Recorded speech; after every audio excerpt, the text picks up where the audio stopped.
Jorge Durán Centeno, Ambassador Jorge Durán Centeno, who was captain, separate from the Venezuelan army because he participated in a court, should be declared person non grata in Panama.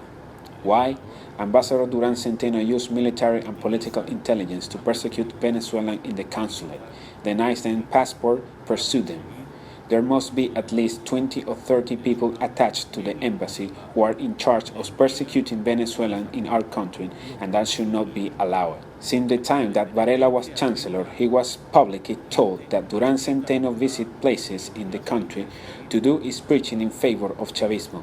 How it is possible that this not being reciprocated by any country in Venezuela, that the ambassador of that country come here to try to spread his political doctrine? In diplomacy matters, this is what is called reciprocity. If I allow you to do something in Panama, you must allow me to do it in Venezuela. Do you think that the ambassador of Panama or the United States or Chile can go to Venezuela to talk about democracy on their countries? By no means, because the Venezuela government will not allow it.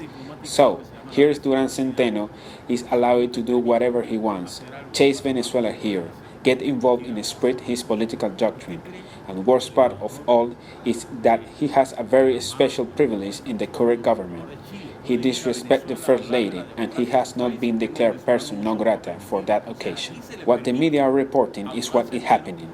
You cannot hide when an innocent boy of 15 or 16 is shooting to the death with a tear gas bomb aimed on his face, or when he's sent off with a shot in the chest.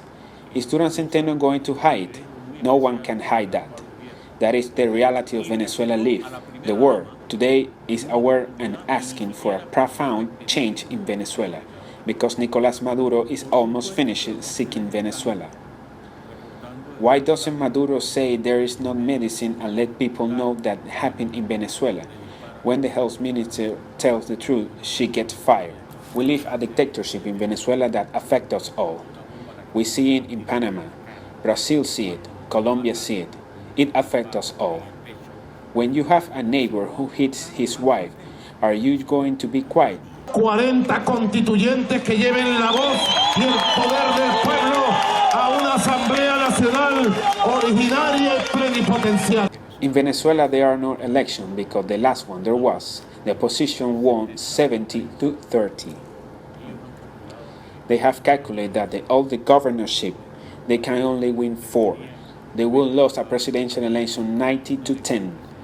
Nobody is buying the story of the constitution they created.